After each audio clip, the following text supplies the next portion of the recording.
It's a very emotional time to be in law enforcement as a black man. Interesting time to be a black man in America because you're always a black man first. So even though as a law enforcement officer, you know that what the media, what the news, what people are saying is not always completely the truth, they're flashing these images at you constantly, and you start to look at it and say, wow, there is another deceased black man at the hands of the police. So as a black man, you get very conflicted as to what your job is and how to handle it. As a law enforcement officer, you look at it and say, certain situations might be okay.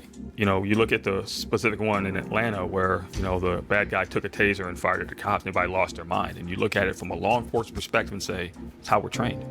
But then you look at it again, it becomes another dead black man who could be you. And then you get angry inside because you're saying, that's not the way the majority of law enforcement works. That's not the way that the majority of law enforcement is trained. There are bad apples, yes, but it's not who we are.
The area of Brooklyn College on a large crowd and shots fired in the area.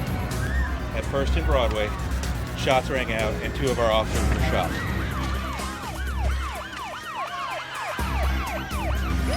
Relax. Man, I can't breathe my face. Just get up.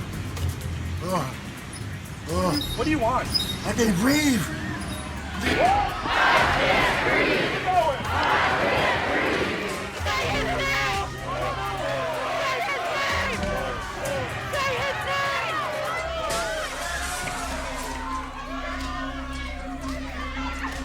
Jacob Blake. Say his name. Say his name. Say his name. There are 2 systems of justice in the United States. There's a white system and there's a black system.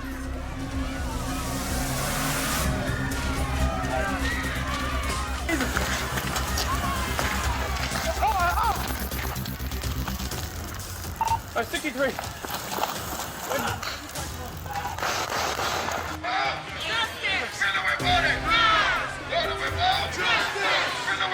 While there may be debate as to whether this was an appropriate use of deadly force, I firmly believe that there is a clear distinction between what you can do and what you should do. No justice!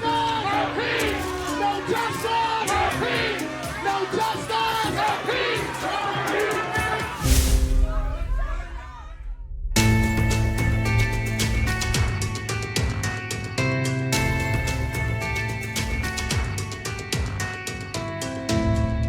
Law enforcement is held to a high standard, and we should be held to a high standard, and we're closely scrutinized. But our deputies and law enforcement officers across our country are dealing with some big challenges day in and day out. These folks are laying their lives on the line for total strangers. They're willing to give up their lives for people they don't even know. And then when you think about what they have to deal with each day, until you've walked in their shoes and heard it straight from them, from people who are experiencing what it's like to be an African-American police officer or deputy and working day in and day out in a noble career and profession and with a heartbeat for people and wanting to make a difference, But at the same time, you're feeling the pressures. They're feeling the pressures from others to get out of the profession. We need you in this profession. We need you to be a part of the solution. The national perspective or the national issues do not necessarily represent Stafford. They don't represent where we are. I know that our police force has been well trained. I know that from my relationship with the sheriff and what he stands for, that the culture that he sets is inclusive and it is not divisive. There's a danger in taking national issues and localizing them, especially in an area where you don't think there's a problem. When these situations happen, we have to challenge them. We have to address them. We have to be forceful in making sure that those things don't represent our area or our police force or our subset.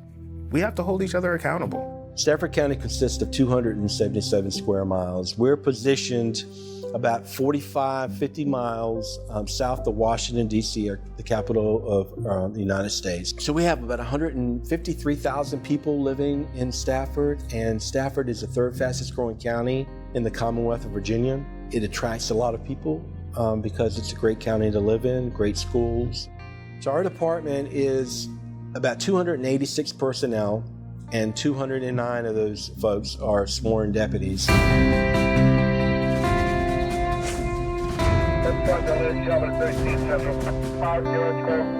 Lee Peters, he is a man of integrity. He cares about the community. He cares about Stafford County. He gives of his time and energy mentoring the youth.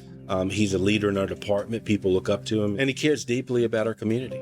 My father was in law enforcement before me, and it's one of the reasons that I wanted to get into law enforcement. He was one of the first 2 African-American men to graduate the Ohio State Police Academy. Watching the pictures and seeing my dad in uniform, and he was a Marine just like I was, and I kind of followed his footsteps into law enforcement. So Captain Lee Peters is probably the definition of standards and integrity. He holds the standard when the standard is heavy and hard to hold. So in 2016, I was promoted to lieutenant, which made me the first African-American command staff member in the history of Stafford County. 2 years ago in December, I was promoted to the rank of captain, and I became the first person of color to command a division within the Stafford County Sheriff's Office. When you looked around, when I got here, being one of the only African-Americans in the department, and there was a time when I was the only African-American on patrol, there's nothing to look up to break that ceiling. People are looking up to you because they now think that they can get to that point, or they know somebody can get to that point. It's a great experience, and it's a great feeling.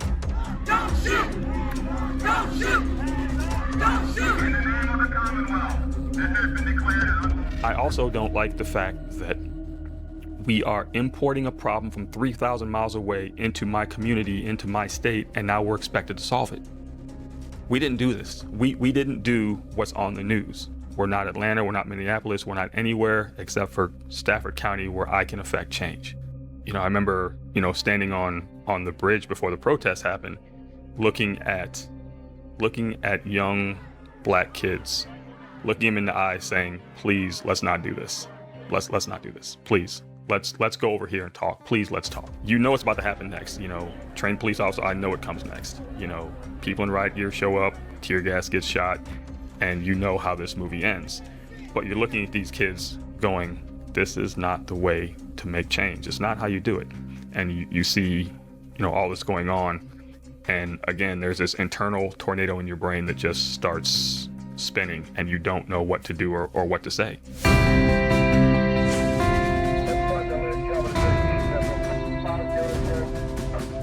Deputy John Harrod, he's a man of strong faith and strong conviction. He's very supportive and thoughtful, and he's a grateful person. He's honest and authentic and very compassionate. He's a peacemaker. He helps people through difficult situations, and he's a force for good.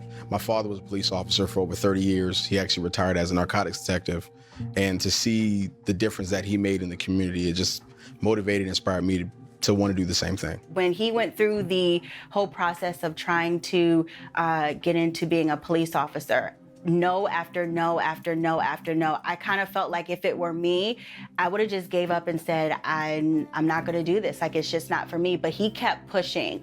His persistence to keep fighting for what he wants and what he believes in really, really inspires me. I'll never forget it when he finally got it and he was like, I got in, they accepted me, I'm gonna be a police officer. I was like, really? And he was like, yeah. It was amazing to see the face, the tears, the smile, everything. It was amazing. The reason why Sheriff D.P. Decatur is my hero is because he allowed me to come into law enforcement with no experience, but he saw something in me that nobody else did. He gave me an opportunity to learn and to grow and to make a difference. He's such a good man, and he has such a strong faith. There has been a lot of injustice. There has been a lot of racism. There has been a lot of actions that have happened that I feel are not justified. It hurts, and it hurts a lot.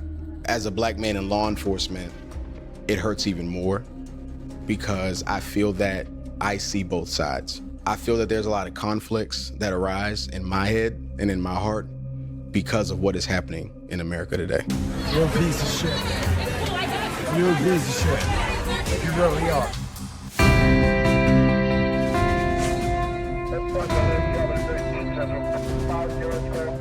Deputy Ron Richmond, he's a leader and a mentor. He's strong, but he's a gentle, kind spirit. He cares about the youth, and he's a great mentor for our youth and our students in Stafford County. He has strong convictions, and he stands for what he believes in, and he's a devoted family man. I come from a family where I have a brother and a sister. My sister is in law enforcement currently out in San Diego, California. She's a detective. She started out as a sheriff's department working in jails and then switched over to the police department, worked the road, and now she's a detective coming up on almost 25 years. And my brother, he's a retired corrections officer, and he started off, being a regular probation officer and then retired being in charge of one of the central districts with probation officers, so they understand law enforcement. Of course, he loves his wife, he loves his children, and he loves his job, and he loves to mentor others. He's really proud to tell somebody or to me that he helps someone. The riotings and the way society has taken a different view towards us in law enforcement, it's had a big effect because I no longer am a person. Now I'm a thing. And what I mean by a thing that wears a badge and that is a monster out there wanting to hurt everybody and the majority of the opinions of the public that I deal with. You take that cup suit off, you're nothing! You're nothing! I do believe, whether I wear this badge or not, people have a right to their opinion and they have a right to speak. Being called the names that I was called, being called Uncle Tom and being called, you're a pig, and people walk right past you and throw the finger at you and say things to you, which they wouldn't have did that several months ago. They didn't have that type of attitude towards the badge. That's what hurts the most, because that's not the case. If I say all police officers are bad, I'm wrong. If I say all black people are thugs, I'm wrong. If I say all white people are racist, I'm wrong. That generalization has some kind of way crept into the political aspects and the dialogue that is being pushed every day. Every single day. Most of these situations represent a very small population of activity that we've overgeneralized to encompass an entire people. You're saying that black people deserve a chance to advance unless you're a cop. Lives matter. Black lives, black people. Everyone deserves to grow up happy and healthy unless you're a cop. We want equality. We want justice. We want to be able to pursue any career without being looked at as another black person. That holds true unless you're in law enforcement right now. There is no way as black people we will ever grow until we do things like we say we want them done to us.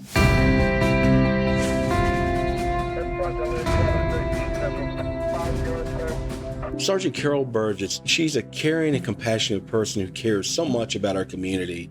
She has this great smile. She has this great ability to communicate with people, bringing people together. She's a great mother, and she works well with people, and she's that person that people in our community just love. Well, my husband, he's with Arlington Sheriff's Office, and my youngest son is 27 years old. He's a police officer. I am the only Black female deputy in Stafford County Sheriff's Office of an agency of about 220 sworn officers. It's a struggle every day, I would say. We, as Black and as just women officers, we have so much more to offer. And that's kind of made me want to be in the uniform even more, or be in this field more, so I can be that role model. Burgess is one of the people who, no matter what I have going on with youth, if I call on her, she comes. She supports our efforts. She communicates. She has a relationship with young people, and she has a genuine care for communicating and working with young people.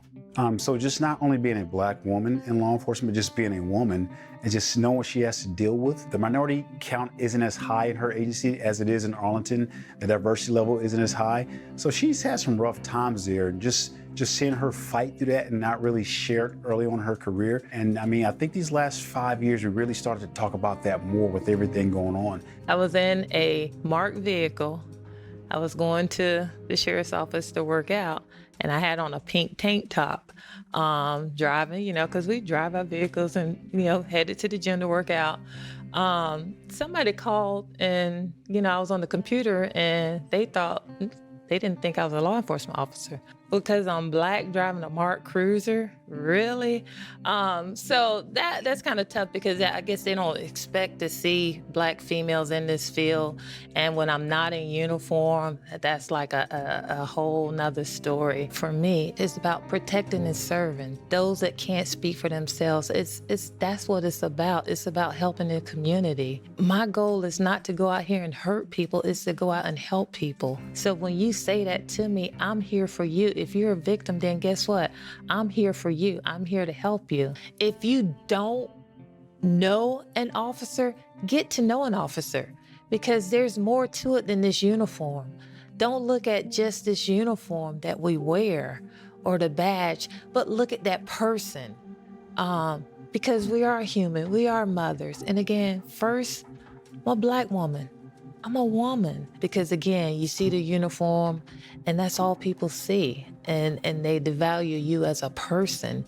And it's like, you don't even know me. I hope all of your children get raped and killed! It feels like you're loved on one half of the spectrum, but on the other half, you're hated just because you are a law enforcement officer as a Black man.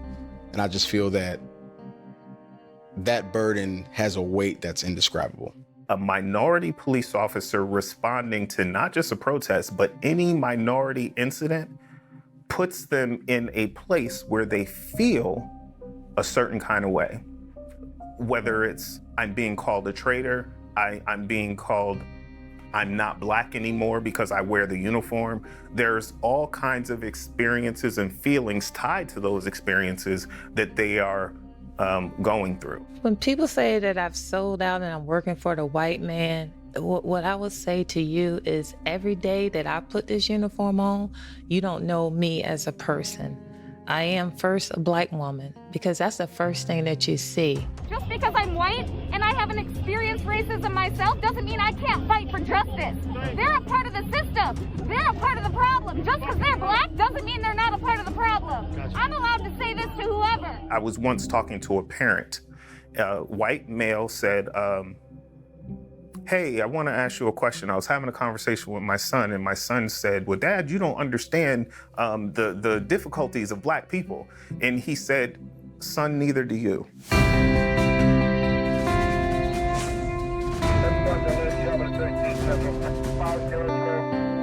Lieutenant Deuntay Diggs, he is a leader in our organization, and he's a leader in our community.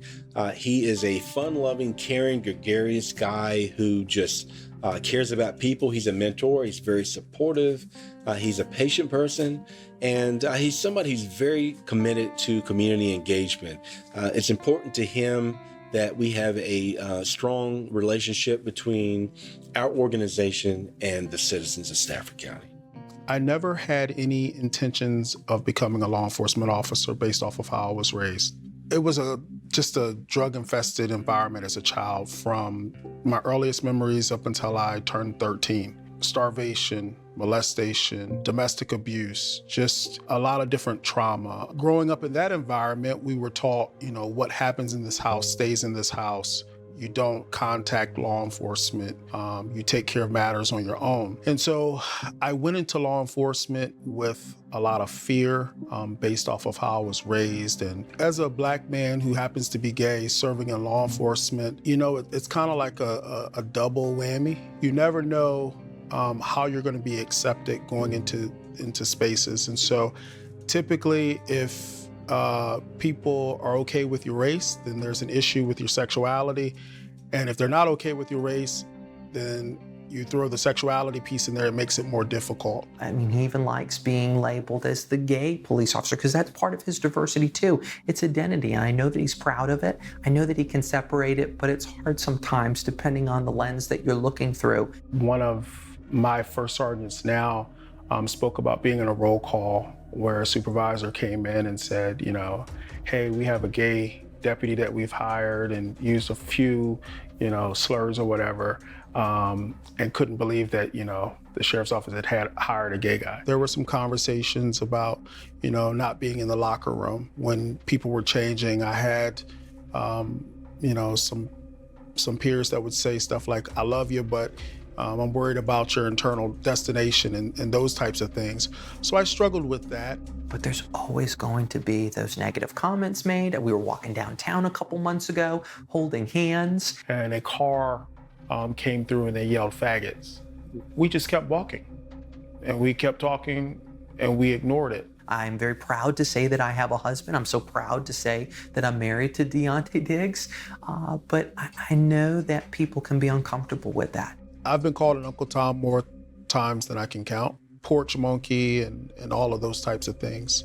I've actually had it on both sides. I've been called a nigger while being in uniform. I've been told, you're a good color. For some reason, given where we are currently as a nation and everything that's going on, things like that hurt now more so than they did in the beginning of my career. And I think part of that is because as a Black man, period, I'm just so worn down by everything that's going on around me. I think that's why it's more impactful now to hear those types of things or to see those images. I have lost about 85% of my friends and have been shunned by a large portion of my family because I've decided to go into law enforcement. But deep down inside, it's okay. Because I didn't choose this profession to be liked. I chose this profession to help.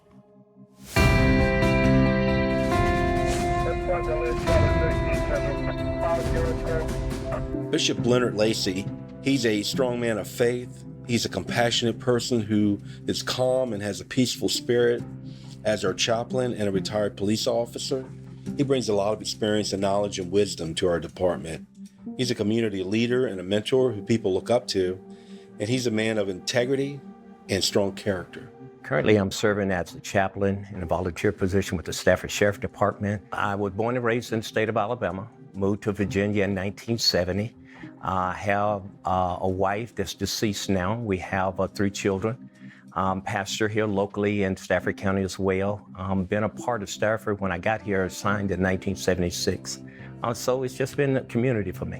When I moved from the state of Alabama, I felt that I would be getting away from racism. I've seen Klan march up in the 1,000. We even had a small cross burn in our yard.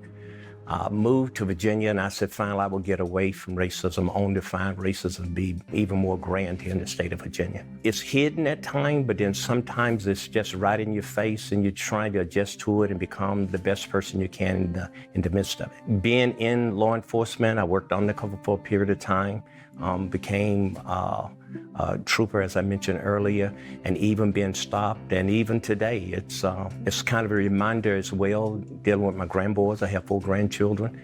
2 of them are adults, and some challenges that they have gone through caused me to have to go back and rethink. I felt like I would make a difference in law enforcement when I was involved, for a time. only to realize it seemed like we're going full circle and we got to start all over again. I have felt that I was not appreciated. You know, you go to help a person no matter what color they are, but it hurts even more that you're trying to help people of color. And as a result of that, you know, you're getting belittled.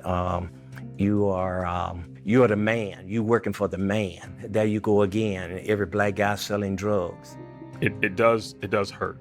When you're there to try and protect people and help people, and you're there to do nothing but do what your job is and probably a little bit more to help people out, it stings. It's you wonder why you're doing it. And then you get angry. Like, there have been moments where I'll find a hiding spot somewhere while I'm in my patrol vehicle, and I'll just cry. Because sometimes it's hard to express what you're feeling when you have to wear that hat as a law enforcement officer. Because you can feel whatever you want to feel, but sometimes you can't say. Oftentimes people will put you to the side just because you're wearing the uniform. You're no longer black at that point. Your life doesn't matter. And that's the hardest part. You know, if I go out today and I get killed, it doesn't matter whether it was a white person or what their ethnicity is. Nobody cares about that. That's my best friend right there. And it's hard. So, but you get through it, and you know, I'm a positive person. And, you know, I called him today and I said, please be safe, because it just bothers me, you know, of him going out and doing the line of work that he does. I know he's helping people, but it's like you never know who's gonna bother him, who's gonna go against him, you know, who's gonna hurt him just because he wears that badge.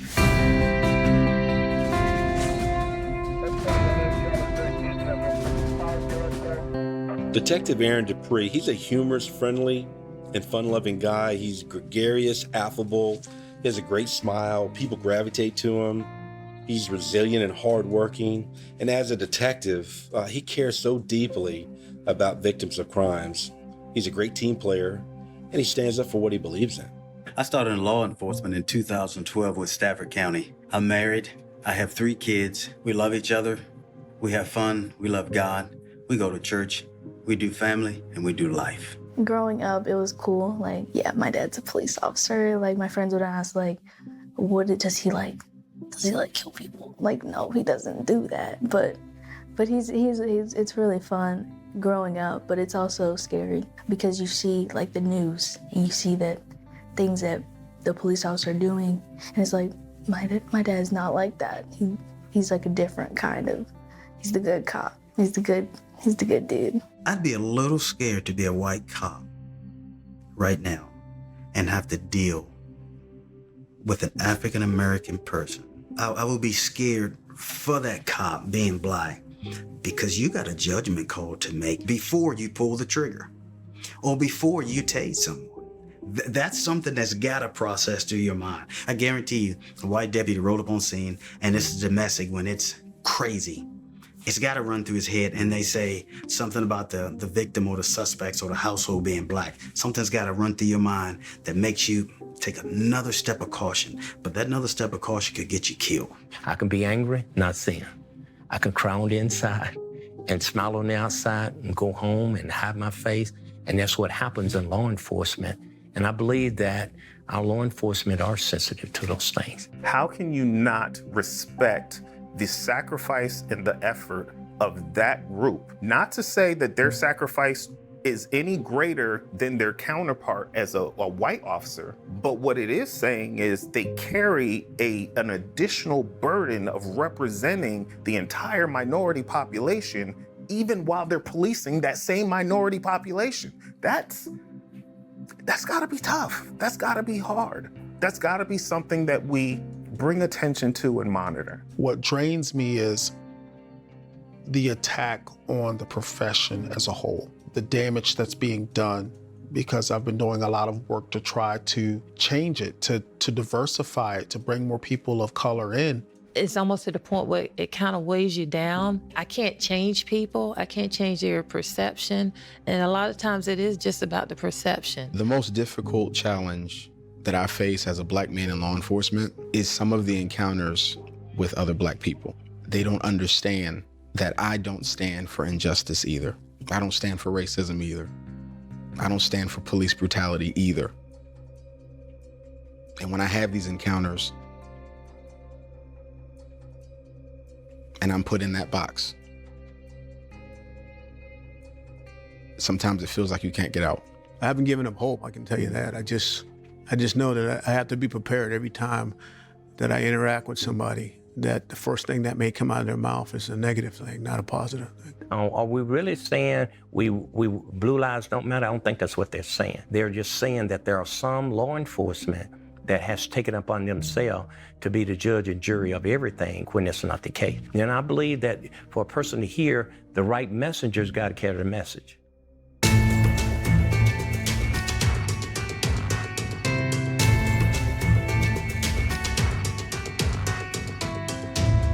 Minorities in our organization are very important to us. And I think we just need to listen and be present and try to have empathy and to understand what is it like to be in their shoes. Coming to this department and again, being very isolated, not having peers or mentors in law enforcement who understand me or, the culture of Black people. It was very lonely. And sometimes even now being the only division commander, you don't have anybody to bounce things off of. If something happens in law enforcement right now and it affects you, like you look at the news or you look at any topic that goes on that's hurtful either to you as a police officer or a Black male, if I look around the department right now, there's no one to confide in because no one understands how these things affect a Black man. There have been times where it's been very, very joyous because race and color, creed didn't matter. It wasn't on the national stage. But when it comes back to the national stage and you have to look at what's going on, and you have to be a professional police officer, and you have to kind of let all those things go, and the department expects you to compartmentalize those things.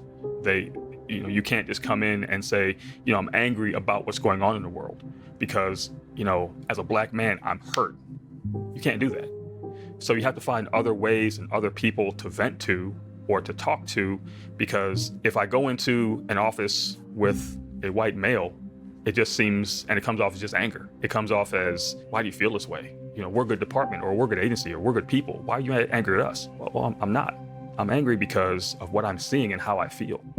And you really have to put that away while you're working and while you're at the office. So it becomes very, very stressful. And then if you do react, it becomes this issue of what's wrong with you? It is very often that the demographic of the population that's being policed is not represented in those forces. Diversity is very important to our department because we want to be a reflection. We want to mirror our community. And in order for us to have a strong partnership with the community, in order to collaborate and work together, all of that is built on the foundation of trust. And when you look into a law enforcement organization from the perspective of the community, and you see a reflection of you, someone who looks like you, someone who comes maybe from your culture, someone who can connect and understand, that's very important. And having diversity, it really helps out a great deal. You look around and you're like, man, there's not a lot of diversity here. You may have personality conflicts, so that dwindles the numbers down even further as far as who you can relate to, who you can talk to. And so oftentimes there's a lack of trust. You have people like Captain Peters, who's upstairs in command, and as I'm looking to him to achieve something like that, the people in patrol are looking to me to achieve something like that, and it's a ripple effect of what we're supposed to do, and then have a kind heart to know you don't deserve it just because you're Black.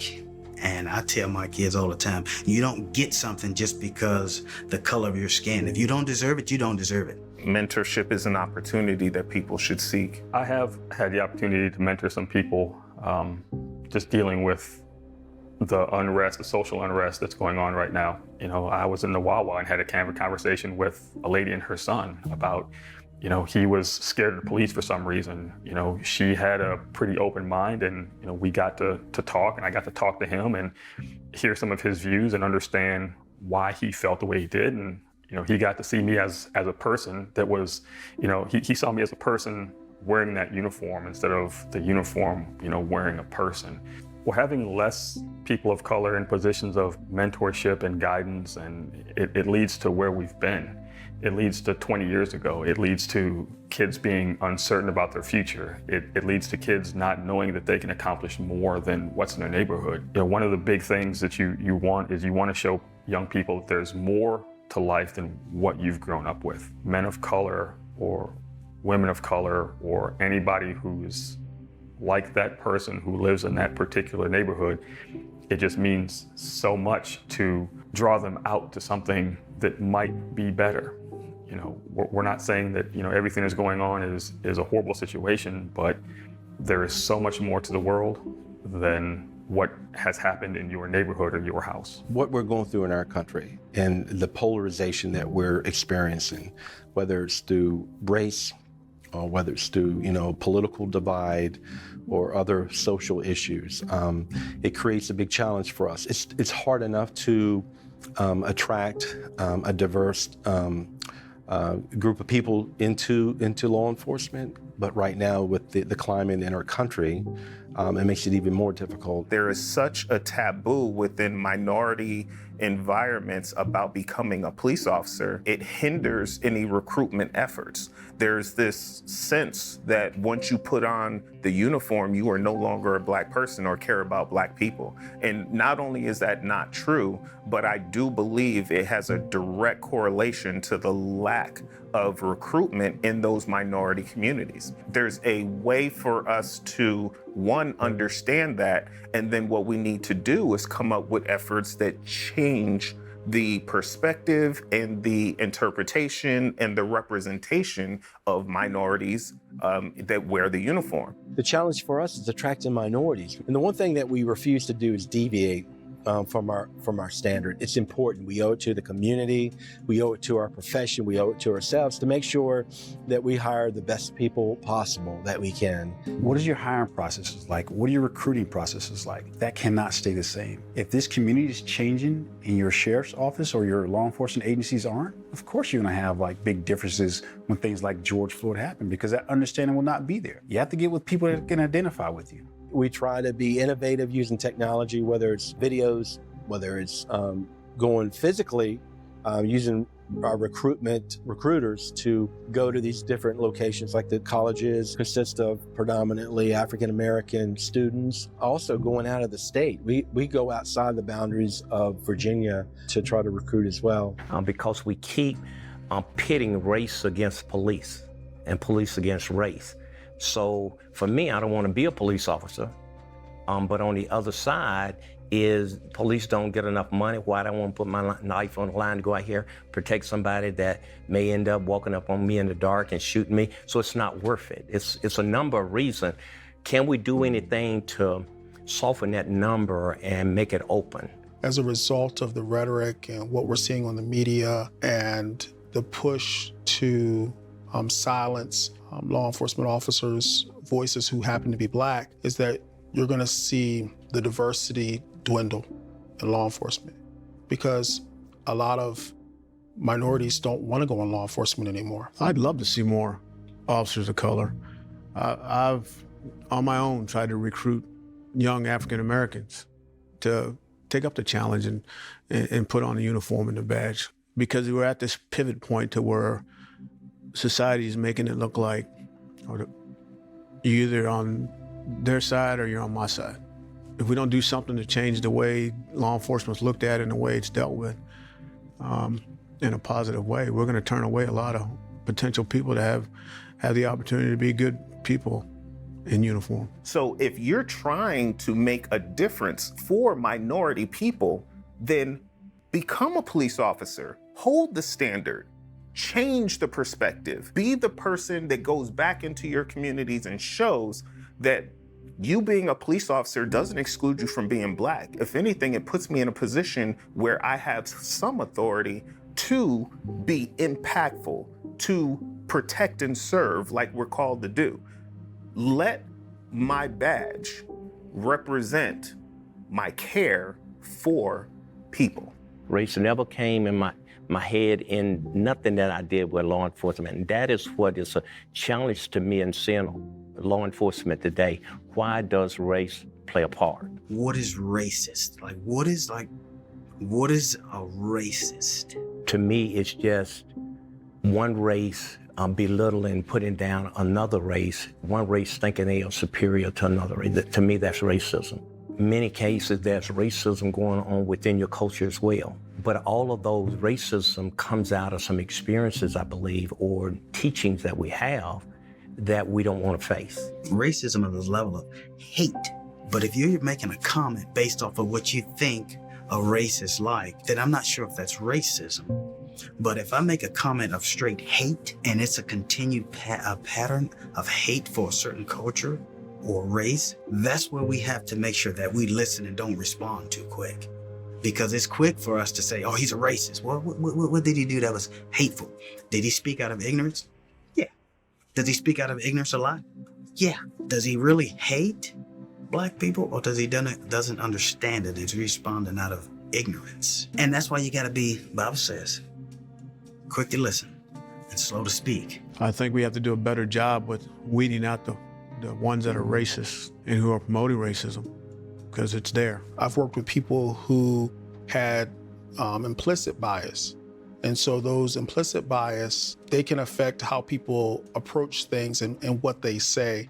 And so sometimes it's not that people are racist, they're just uninformed or uneducated. And so some of the things that they say can be offensive and they don't even realize it. I have been in situations where a lot of insensitivity has occurred.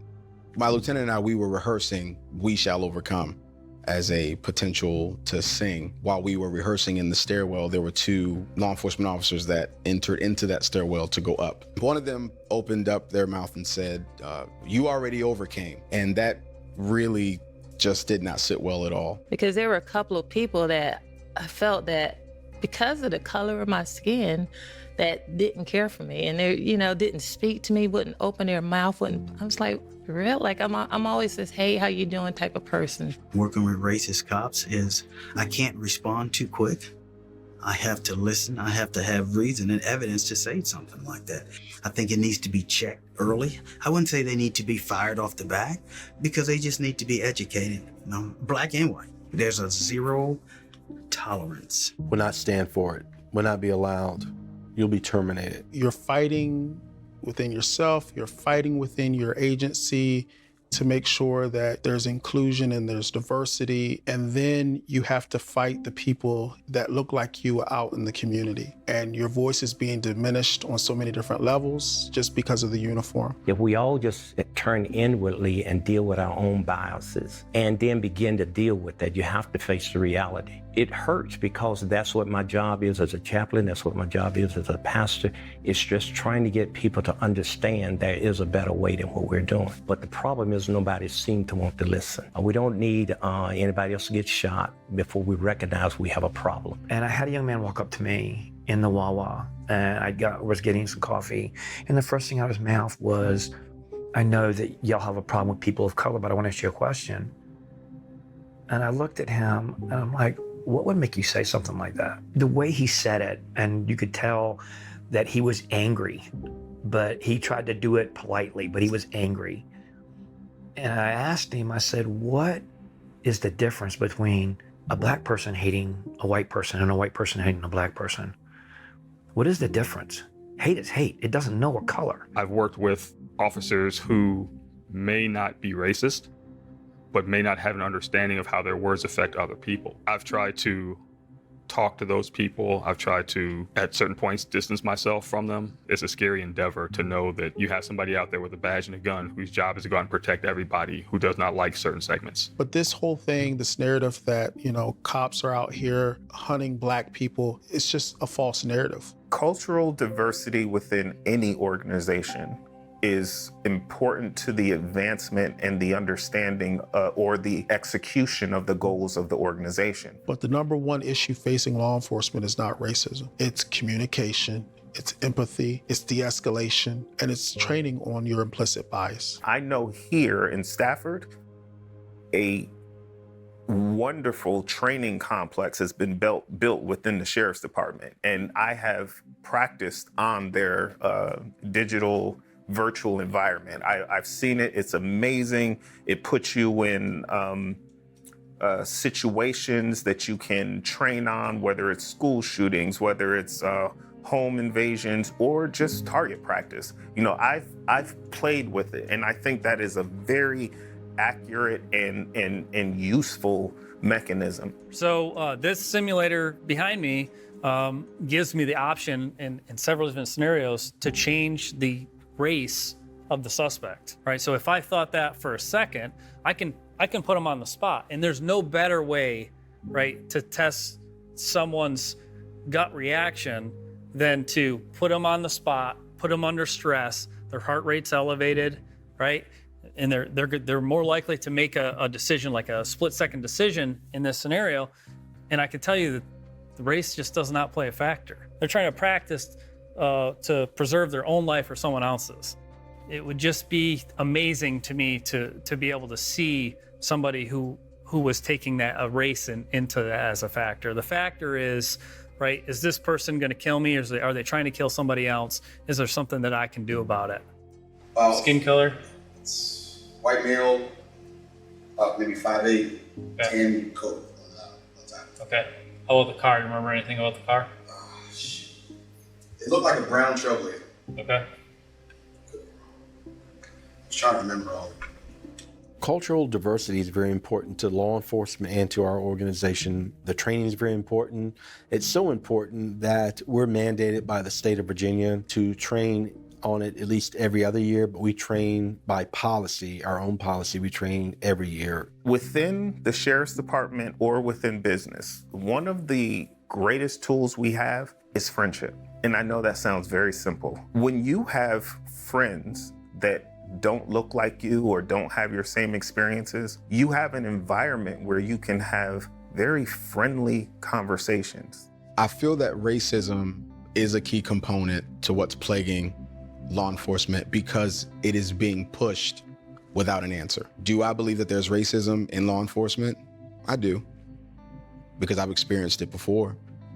But by no means do I feel that all cops are racist, especially white ones. So I feel that if racism is becoming the downfall of law enforcement, let us answer.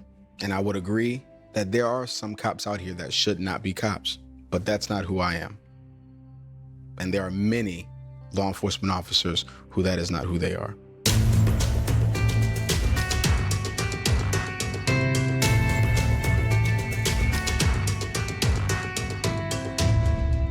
It's crazy to think that law enforcement would ever go away because law enforcement is here to stay. We have to have police to protect our communities and protect our country. I've heard people say, well, take money away from the police, put more counselors in school. That's wonderful, wonderful concept. But if that counselor in school does not have a heart or understanding people of color, you just got another counselor in school putting out the same thing you have. So I think we have to go a little bit more than just saying things. So having a community partnership, that's what I love about Stafford. I love the position I'm in right now because it's like you're bringing the community as part of the sheriff's office, and these business partners, you know, they jump on board like G3 did and say, hey, what is it that you need? And they're all about it because we're out in the community and we're working as one. So that's the beauty of it. You got the community, the schools, and then your business partners and the sheriff's office. And that's like what it's all about. G3 Community Services is a 501c3 nonprofit. We're based out of Stafford, Virginia.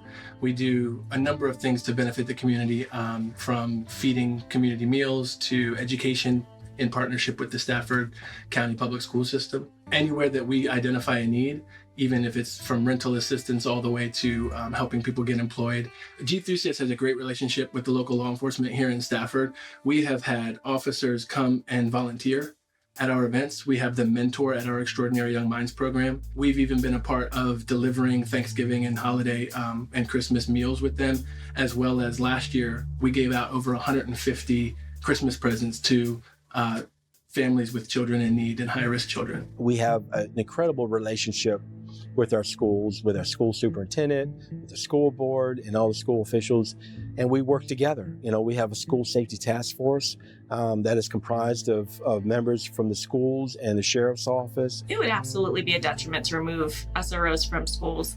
They build that community and partnership with all of our kids. They build relationships, and that's the biggest thing I think any of us could ask for in schools or communities. You want to build relationships, you want to know your people, and that's the one way we educate each other, our students, and we just have a successful community. I've been doing the SRO job for many years now, and I've gone from several different types of high school. This is actually my third high school that I've actually served at.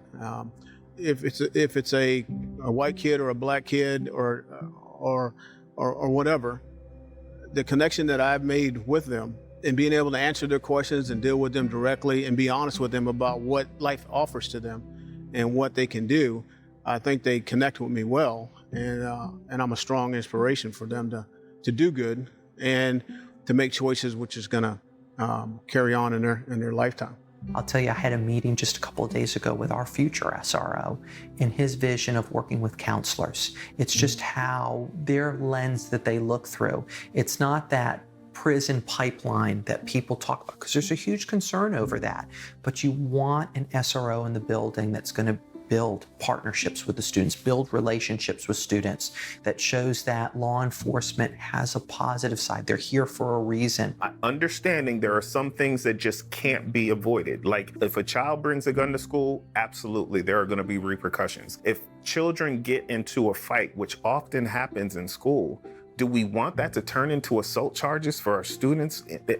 I'm not sure that we want that. I'm not sure we want to mark a high school fight as a legal issue that's going to mark that student for the rest of their life. I'm not sure we want to do that. And I think the students that go to Mountain View that have been here for a year or two that have gotten to know me, or even from word of mouth from other ones, is that I'm someone they can trust and that I care about helping them more than I care about putting them in the system. I know a lot of parents fear of having police officers in the schools that we're going to arrest their kid and their kid's going to be in the system. But that's not the goal of SROs. SRO, and I think the impression that I've given with schools in the past that I've been at and had to leave and they were upset because I was being put in a different school or whatever, is that connection to where they know that my first intention is to take care of them and not to arrest them or ruin their reputation or future. In my opinion, the importance of having a resource officer at our schools is everything. So they build relationship with students. They discuss preventative measures. So if we're looking at discipline, they talk to them about their actions and what could happen, but then they also educate them. So that's the biggest piece for me, is just educating students and making sure that we know the full impact of one's decisions and where it gets us. So our goals and our partnerships together is getting our students to graduate. And it's been so helpful having a resource officer making that connection with students with us. So what law enforcement, what SROs, what DARE officers bring to the table is building that relationship with those kids, building that foundation. And I would just hate to see that go away, because there's truly a lot of us out there who love kids and want to see, I mean, when we see them, grow up to be adults and doing great things, and then still having that connection. Deputy Sergeant Burgess, she was my high school officer, and she was phenomenal. Everybody loved her. She impacted and changed my life in so many ways. I was kind of the trouble kid back in high school, so she kind of, took the time to talk to me, understand me, figure out what was going on with me, and put me on a better path to be the woman that I am today. I would like to think that she actually helped mold me and create me to the woman that I am today.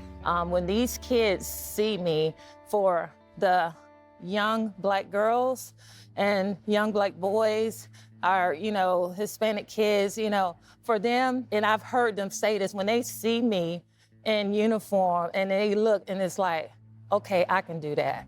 So, and I feel the same way when I see another Black female in uniform, I'm like, okay, we kind of get like, all right, that's inspiring. So, and that's what I want to do. So it's like, we always want to see somebody that look like us, and you see them in a positive role, and it's like, wow, I can do that. If you remove me from the schools, I feel like that's a part that, we'll be losing. Places in rural Stafford that I would probably never visit myself. I've seen gentlemen, and me being biased, to some degree, I've seen gentlemen walk up to my wife who she's had some dealing with their kids or grandkids if they're the foster parent, and come up to them and give them a hug.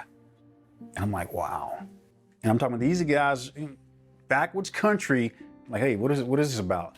And just thanking her, because their kids went home to say, you know what, Miss Burgess didn't get me expelled today, or she didn't get me kicked out of school. She hugged me, she bought me lunch, and from there on, I knew she cared for me. I've done more court cases that the outcome is where the kid was given the opportunity to prove themselves over a year's time, and then it came back up for review, and then the case was dismissed.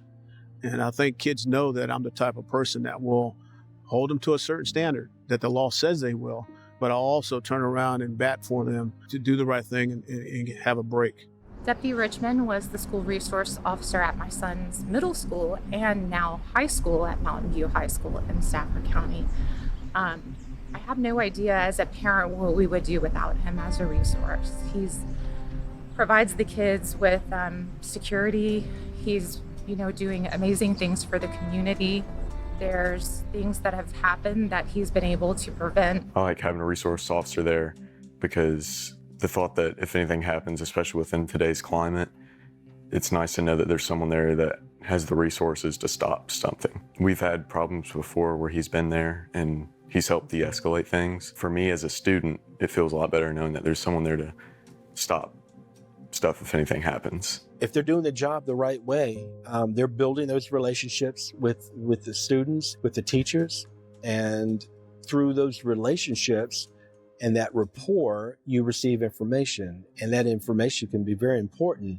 And if you can catch it early, you can prevent many bad things from happening. Just last school year, with the connection that I have with the staff and the trust that the students have in myself and the staff, we were able to take a weapon off of a kid that brought it into the school, and we were able to foil a massacre or a dangerous situation because they trusted myself and the administration to let us know that they had heard that someone had brought something into the school, and we were able to recover it and get it out of here and take the kid into custody and keep the school safe.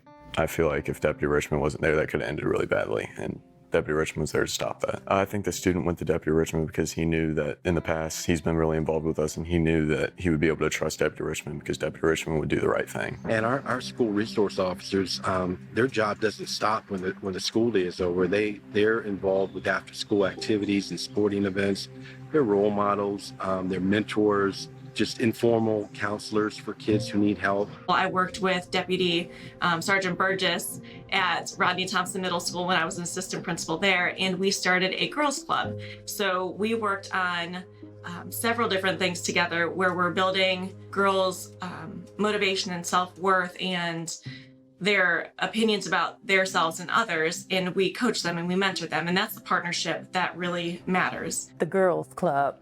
The gifted, inspiring, resilient, lovable sisters. There's some girls in the community that I would go and pick up, and we would go and I would take them to different places. And a lot of law enforcement officers do this too, but there's families that are in need that I help out. Not removing them. The importance of them being there, the lasting impact of the relationships, of the impact they have on youth. I think there's a message there of how the SRO program can be utilized in a way that deters future issues.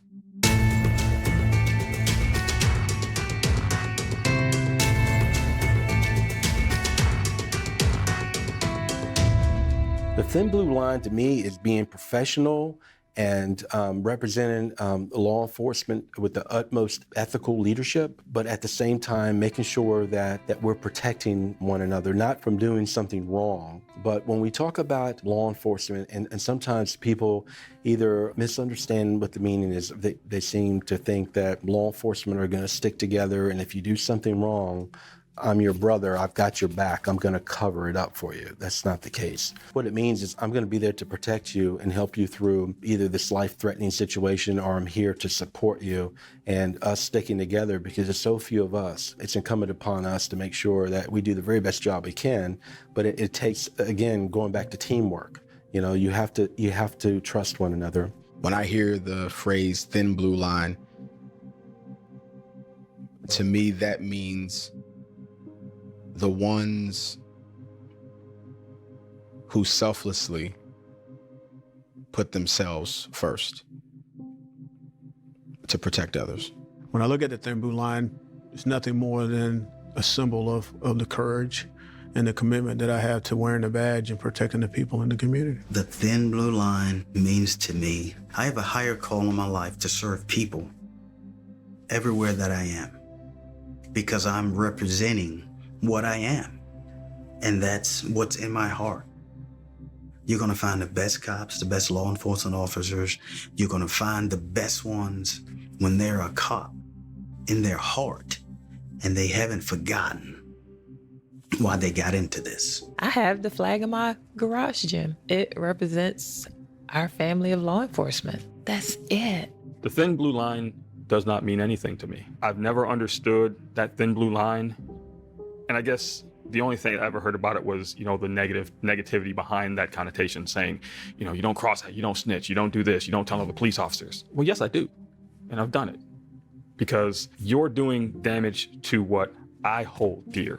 And I'm a very selfish person. When I was in the Marine Corps and I had a uniform on, and as Stafford County Sheriff's Officer with uniform on, I'm a very selfish person when it comes to the image that we portray. And I don't want people out there making the news, unless it's something good.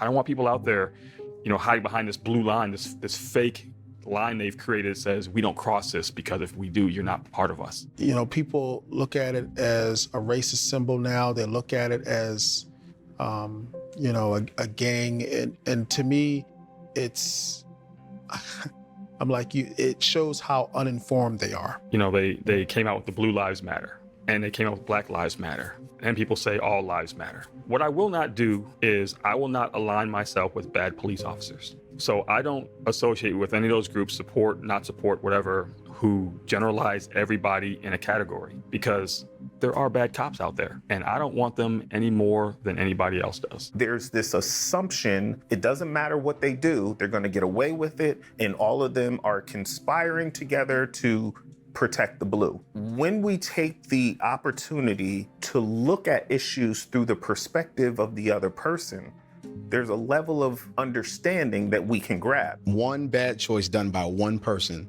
and now all of us as a whole have to pay for that. It's aggravating. You'll only ever hear me say I back righteousness. I feel that a lot of people look at us as law enforcement officers and they think that just because we're all cops, that we stand together over every little thing. That is not true. I can't tell you how many times I've looked on the news, or I've seen something that's happened, and as a black man, I'm thinking to myself, or I'm sitting at the dinner table with my wife and my children, and I'm saying, that guy should have never had a badge. That guy never should have had a gun. That guy should have never put on that uniform. Because I cannot answer for what somebody else spoke. For every time I hear, you know, cops are bad, or cops are targeting Black people, I see it and I'm like, my voice will be heard. Not only my voice, but my actions. Whenever I come across someone who's a minority, whether they be Hispanic or Black or whatever, and they're afraid, I take the time to engage that person as much as I can to change it. But when you focus on those one-on-one interactions, that's where you get rejuvenated, revived, and you're like, man, I made a difference in that one person's life. And so when I hear it, for me, it's like the gloves are off and I'm ready to fight. You know, that's what, you know, these last 4 or 5 years have been. I was asking them in the barbershop, I said, hey, in Stafford County, I've been here for 16 and a half years. how many people have we shot in Stafford County? I looked around the room and they all looked at me like, oh, y'all ain't shot nobody. Really? I said, well, I know of 3. I said, why don't you know about them?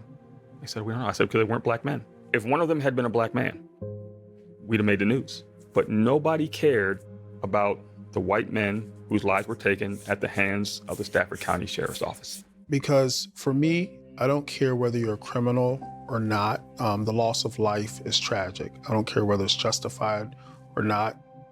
It's someone's daughter, somebody's son. Life is precious. To not acknowledge the sacrifice that these officers have put in to make a change, to be positive, to make a difference is really hard to deal with. And he's my dad. He's the first one to go out there, and he's ready to just be the first and do the best that he can be. And it's just like you and me. The struggles of being a black man, I get it. It's not that I just see it, but I understand it. I feel it. But being in law enforcement, I now recognize that not every cop, no matter what color they are, does not meet that description of what media paints us to be. And that is also towards our black community as well. I think when we start grouping people, it says something about ourselves. If you go to any gathering, people are going to draw to the people they know. So part of our issue is I don't want to go out of my way to know anything about you. So if we blatantly say that all police officers are racist or that any group is racist, we already have an issue because you're grouping people.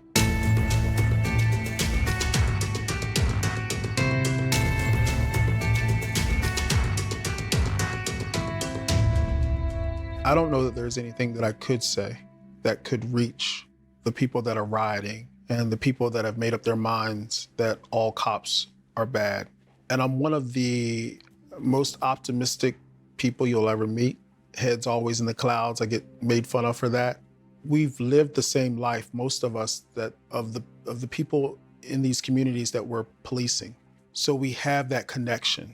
We speak the same language, so to speak. There was a black officer in Charlotte, North Carolina that had shot and killed a black man.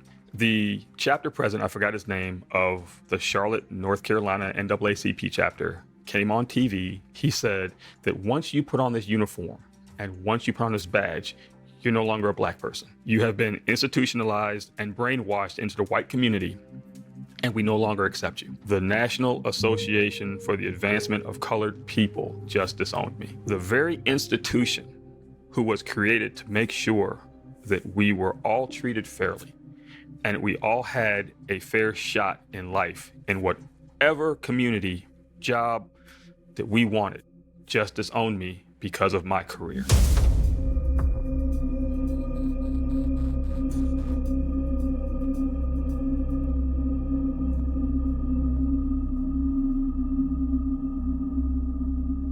But now you've just separated them from being black.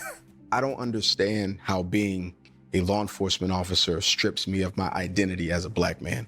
And all I've been hearing lately is Black Lives Matter. Do they? When they're wearing a badge and have a gun? All we've been hearing is Black Lives Matter. And I believe that. But is that true when that black life is gunned down as a law enforcement officer? To be institutionalized to another way of thinking says that you're no longer a black man. How can you tell me who I am because I put a uniform on?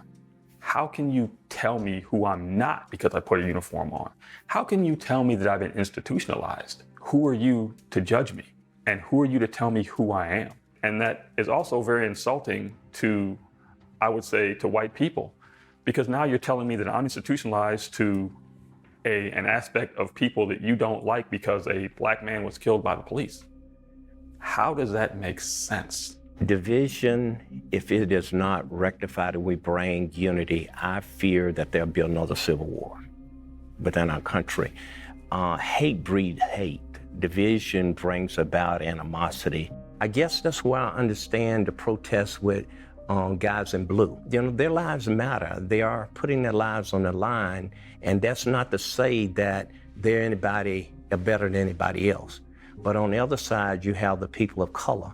And I believe because we don't understand, we're just simply trying to express ourselves, and you're expressing yourselves to people who perhaps don't want to hear. Now we got confrontation. And I think that's part of what's going on, that I don't really hear you serving me. I hear you demeaning and putting me down if you were a person of color. You know, we have Black Lives Matter protesting and we have Blue Lives Matter protesting. I'd like to see them come together because really we all believe the same thing. Nobody thinks that a bad law enforcement officer, regardless of their skin color, should wear the badge or the uniform. Seeing some of the things that, you know, that have happened with George Floyd and the last incident with Jacob Blake, those two incidents is like, we can look at them and I have to be honest, it's like, you know what, if it was a white person, it would have been handled totally different. Because it's like, how can we change this? I mean, what can be done? I'm the first person to tell you that I believe in the right to protest, but looting and burning and vandalizing and assaulting people is never okay. And so when you say something like that, you're going to get pushback. And in many cases, those are the individual that does not hear anyway. We kind of got things out of perspective. People who need to hear the message, perhaps we're never getting the message to them. I can tell you all day long your problem, but can I see my own? Racial injustice is a concern, and we need to pay attention to that. And we need to make sure that racial injustice does not occur. We need to adhere to the Constitution of Virginia and the Constitution of the United States, making sure that everyone is treated fairly and just. The one thing that I'm very aware of about the officers, the minority officers, they have a great deal of respect for the sheriff. They love the guy. I know that they felt protected and safe within what was communicated from their direct leader. When I first viewed that video, it just put chills down my spine. I couldn't believe that someone wearing a uniform and having a badge of authority would mistreat another human being that way. It was hard for me to watch that. A few feelings that came up was sadness and then anger. Feeling bad for Mr. Floyd for what he went through. What would cause a person to mistreat someone like the way that Mr. Floyd was mistreated? As word started spreading about protests that were being scheduled, one of the things that was brought to my attention was that the people who were listed as coordinators were not people that we recognized. Vernon Green took the leadership role, helped facilitate and to keep things structured and to keep things peaceful and to give everyone an opportunity to share their concerns. It was important for me to let the community know that I care enough to be there with them and that it's authentic and that I want to make sure that they have a peace of mind of knowing that I'm going to do everything in my power to make sure that no one is mistreated like George Floyd was mistreated. We had a lot of people, leaders out there. And what started as a protest organized by somebody we did not know, in order to keep the peace, we took over the event. In absence of leadership, take charge type of thing. We had a group of representatives from the local government and the business community to come out together in solidarity to address the people who were coming out for this rally protest. Because of my interaction within the community and because of my connection to the people, we were uniquely positioned to bring everybody to the table. They knew me. They knew what I stood for. They know that I'm trying to be part of the solution and not part of the problem. And then because of my connection in with the people, we were able to bring them. Very important for you all to know that your sheriff's office cares about you. We love you. I know you don't hear that very often from law enforcement, but we do care deeply about you, and we are here with you. Our Constitution is very, very important. The fact that you're out here protesting and expressing your beliefs and opinions are very important, and God bless you for doing it peacefully. We're called to serve and care for our community. I wanted to convey that, and I also conveyed that I won't tolerate racism. I wanted to make sure that they knew where I stood and where my heart is and what they can expect from their law enforcement. We let the leaders speak and address the crowd. We let the crowd speak and address the leaders. They were happy about the leadership's response to what was going on. And it wound up being what we considered an effective and peaceful protest.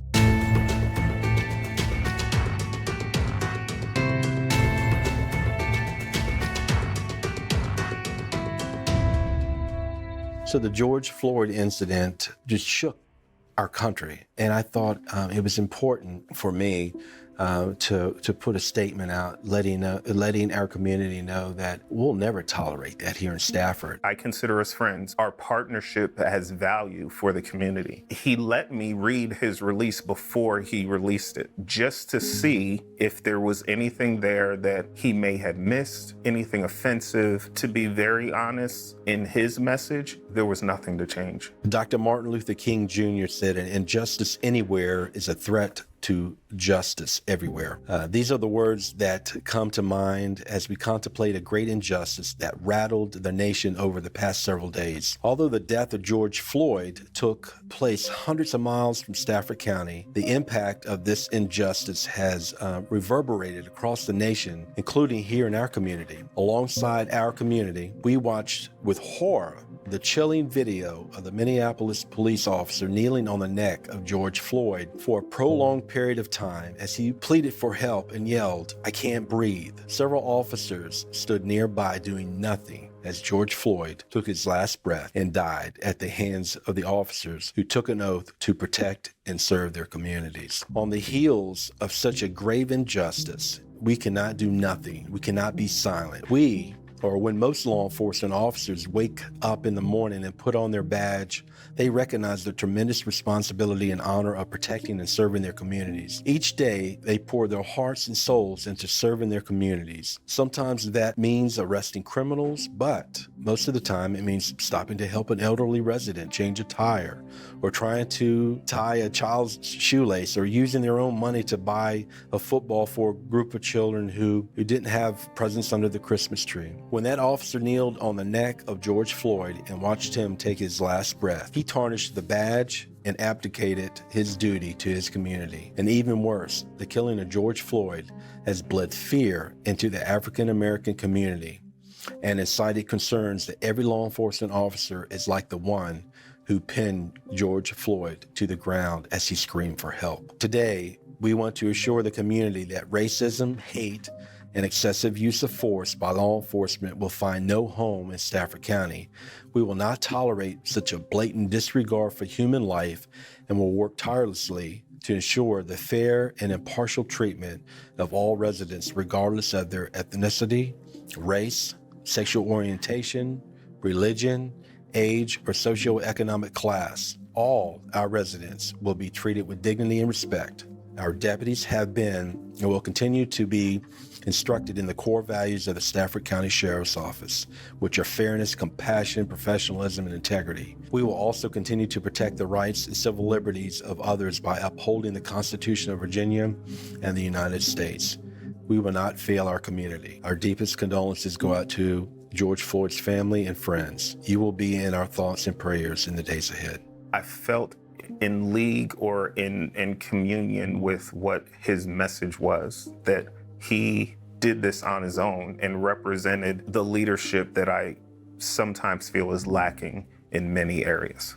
And the positive response from our community was overwhelming. They needed to hear where we were standing and what we felt, and they needed the reassurance. They needed to know that the law enforcement organization that polices their community and takes care of their community is with them and is going to care for them and is going to make sure that what happened to George Floyd would never happen here in Stafford. We shall overcome. We shall overcome. We shall overcome someday.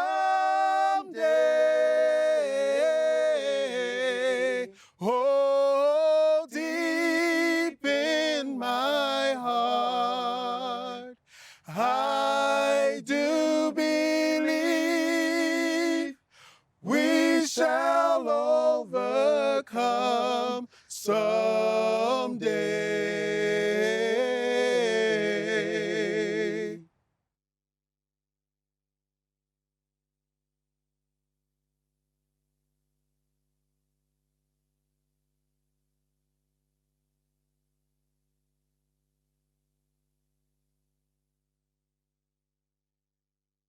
If I could say anything to the nation, concerning being a black man in law enforcement. It may sound weird, but I would say, let me tie my shoes. Because in law enforcement, those of us that come to work every day to protect and serve, we know why we're here, and we care deeply for every person that we encounter. But sometimes when someone is running, their shoes get untied. And if you keep running with your laces untied, you'll slip, you'll trip, and you'll fall. So if I could say anything to the world, it would be, or if I could say anything to the nation, it would be, right now in law enforcement, we've tripped in some areas of our profession. For those of us that are here for the right reasons, give us a second so we can tie our shoes and run again.